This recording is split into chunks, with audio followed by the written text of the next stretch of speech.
మొగలితుర్రు, నరసాపురము, ఇంకా చుట్టుపట్ల గ్రామాలు 2-3 తప్ప ఎప్పుడూ ఎక్కడికి వెళ్లినవాడిని కాను. ఇంతకాలం నరసాపురంలో ఉన్నా ఎప్పుడూ పడవలైనా ఎక్కవలసిన అవసరం లేకపోయింది. ఇవాళ పడవలో కూర్చుని వెళ్తూ ఉంటే మహా సరదాగా ఉంది. స్టీమర్ మీద వెళ్లడమన్నా ఇంతే కదా అనుకున్నాను.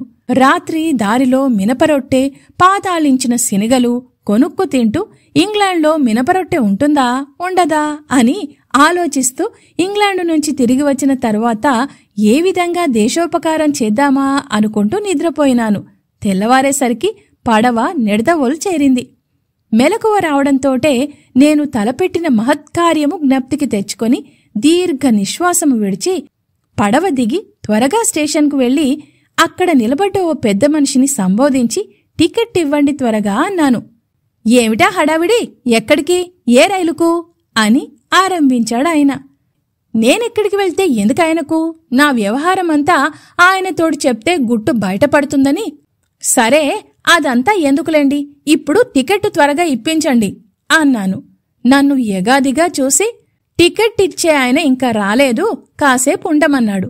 కొంచెం సేపైన తరువాత ఆయన వచ్చినట్లు తెలుసుకుని వెళ్లి టికెట్టు ఇమ్మన్నాను. ఆయన కూడా ఎక్కడికి అన్నాడు. చెప్తాలేండి, టికెట్ ఇవ్వండి. ఏమయ్యా ఈ ఎళవు, యా ఊరు పోతావయ్యా? దగ్గరున్న వాళ్లందరూ నవ్వడం మొదలుపెట్టారు.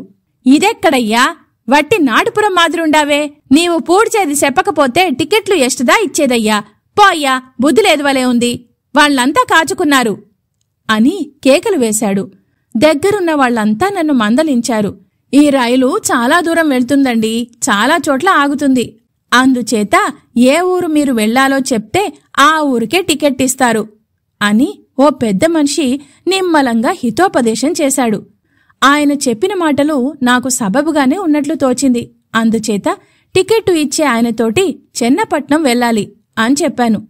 అనేసరికి కండ్లెర్రజేసి, ఎన్నయ్యా ఇది, ఈ పొద్దు ఎక్కడ వచ్చావయ్యా, వట్టి జంతువల్లే ఉండావు, పో అయ్యా, జల్దీ పో అయ్యా, వాళ్లంతా కాసుకున్నారు, పొమ్మంటే ఏందయ్యా అట్లా మూతిపెట్టి చూస్తావు, పట్నం బండి సాయంకాలం వరకు రాదయ్యా, అప్పుడు దాకా ఎక్కడనైనా పండుకొని తూంగయ్యా అన్నాడు. నా దగ్గర వాళ్లంతా నన్ను అవతలికి తోసేశారు. పోని కొంచెం సమ్మర్దం తగ్గిన తరువాత మళ్లీ వద్దామని వెళ్లాను. రైలు కాబోలు గంట కొట్టారు. అప్పుడు మళ్ళీ పట్నం బండి ఎప్పుడు వస్తుందండి అన్నాను. సాయంకాలము అన్నాడాయన. అలాగా, సాయంత్రం దాకా ఉండాలా, నాకు తొందర పని ఉందే. అప్పుడు నా ముఖం కేసి చూసి, ఓ తిరిగి వస్తివా, తొందర పని ఉంటే నడిసిపో అని కిటికీ తలుపు వేసుకుని చక్కా పోయినాడు మాస్టారు. నా మీద కోపం చేత ఇలా అంటున్నాడేమో, ఈసారి నెమ్మదిగా అడిగి నిజం తెలుసుకుందామని ముందుకు వెళ్లి ఎదురుగా నిలబడి మాట్లాడదామని నోరు తెరిచేసరికి ఆయనే, వస్తివా, పట్నం బండి ఎప్పుడు వచ్చేది తెలుసుకోవడానికే వస్తివా, ఒకసారి చెప్తే నీకు బుద్ధి లేదు అని ఆరంభించాడు. అసలే అరవవాళ్లంటే నా కోపం. అందులో ఆయన ముఖం స్ఫోటకం మచ్చులతోటి నల్లగా మరీ అసహ్యంగా ఉంది. నేను ఊరికే తెలియని విషయం నెమ్మదిగా అడుగుతూ ఉంటే ఆయనంత మర్యాద తెలియకుండా మాట్లాడతాడేమని నాకు కోపం వచ్చింది. నేను ఇంగ్లాండ్ వెడుతున్నాను, జాగ్రత్త అని చెప్దామనుకున్నాను. కాని ఆయనను ఇంతకంటే ఏడిపిస్తే బాగుండదని తోచింది. అందుకని, అబ్బే, నేను రైలు సంగతి అడగడానికి రాలేదండి, మిమ్మల్ని చూస్తే ఏమి జ్ఞాపకం వస్తుందో చెప్పడానికొచ్చానండి అన్నాను. ఏం జ్ఞాపకం వస్తున్నది? మీ మొహం చూస్తే ఊలి ఆడిన తిరగటిరాయి, మీ తలకాయ చూస్తే సున్నపు పెడతా జ్ఞాపకమొస్తున్నాయి అన్నాను.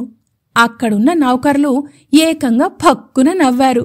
ఆయనకు ఉడుకుమోతుతనం వచ్చి నన్ను కొట్టడానికొచ్చాడు. నేను పారిపోయాను. అక్కడ్నుంచి తిన్నగా దగ్గర ఉన్న హోటల్కు వెళ్లి భోజనం చేసి కాసేపు పడుకున్నాను. లేచి ఒకసారి బజారు చూసి వద్దామని వెళ్లాను. అక్కడ అటూ ఇటూ తిరుగుతూ ఉండగా అవసరమైన వస్తువులు 2 మరిచిపోయినట్లు జ్ఞాపకమొచ్చింది. అవేమిటంటే, గదికి తాళం వేసుకోవడానికి చిన్న ఇత్తడి తాళము, స్నానాంతరము బట్టలు ఆరవేసుకోవడానికి కొబ్బరి పీచు చేంతాడు, బట్టలు తగిలించుకోవడానికి 4 పెద్ద మేకులు. ఈ 3 వస్తువులు కొనుక్కొని మళ్లీ బసకు చేరుకొని సాయంకాలం కాగానే పెందలాడే భోజనం చేసి స్టేషన్కొచ్చాను. టికెట్ల వేళ అయింది. నేను మళ్లీ చెన్నపట్నానికి టికెట్టు పుచ్చుకున్నాను. ఇవతలికి వచ్చేటప్పటికి ఒక రైలు వచ్చింది. అక్కడ నౌకరు ఉంటే అతన్ని ఈ రైలు ఎక్కవచ్చునా అన్నాను. మీరే ఊరు వెడతారు అన్నాడు వాడు. నీకెందుకా ప్రశంస అని చక్కా పోయాను. అక్కడొక పెద్ద మనిషి ఉంటే ఆయన్ని అడిగాను, ఈ రైలు ఎక్కవచ్చునా అని. ఆయన అదే ప్రశ్న వేశాడు, మీరే ఊరికి వెళ్తున్నారని. నాకు ఒళ్ళు మండి మాట్లాడకుండా తిన్నగా స్టేషన్ మాస్టర్ గారి దగ్గరికి వెళ్లి ఆయన్ని అడిగాను. ఆయన కూడా ఎక్కడికి వెళ్లాలన్నారు. టికెట్ ఇవ్వడానికంటే ఊరు పేరు చెప్తే కాని ఇవ్వడానికి వీలు లేదంటే చెప్పాను. టికెట్టు కొన్న తర్వాత కూడా వీళ్లకి పరీక్షలన్నీ ఎందుకు, వీళ్ల రోగం కుదురుద్దామని రాజమహేంద్రవరానికి అన్నాను. అయితే ఎక్కవచ్చునన్నాడు. ఎక్కాను. రైలు కదలబోతూ ఉన్నది. స్టేషన్ మాస్టర్ అక్కడే ఉన్నాడు. రైలు కదిలింది. ఆయన్ని పిలిచి, ఏవండోయ్, మీకు తగిన శాస్తి చేశాలేండి. నేను రాజమహేంద్రవరం వెళ్లడం లేదు, చెన్నపట్నం వెడుతున్నాను అని నవ్వుతూ చెప్పాను. ఆయన ఆ పళంగా ఈలవేసి రైలు ఆపి నన్ను దిగమన్నాడు. నేను దిగనన్నాను. త్వరగా దిగవయ్యా, ఆలస్యమవుతున్నది. నేనెందుకు దిగాలి? ఈ రైలు చెన్నపట్నం వెళ్లదు, వేరే వస్తోంది. వట్టి ఫూల్లాగా ఉన్నావు, దిగో. ఫూల్ గీల్ అని మాటలు మిగలకండి, నేను దిగను అంటే రైలులో వాళ్లంతా నవ్వడం మొదలుపెట్టారు. ఇంతలోకే గార్డొచ్చాడు. నన్ను బలవంతంగా దించాడు. రైలు వెళ్ళిపోయింది. నా కళ్ల వెంబడి నీళ్లొచ్చినవి.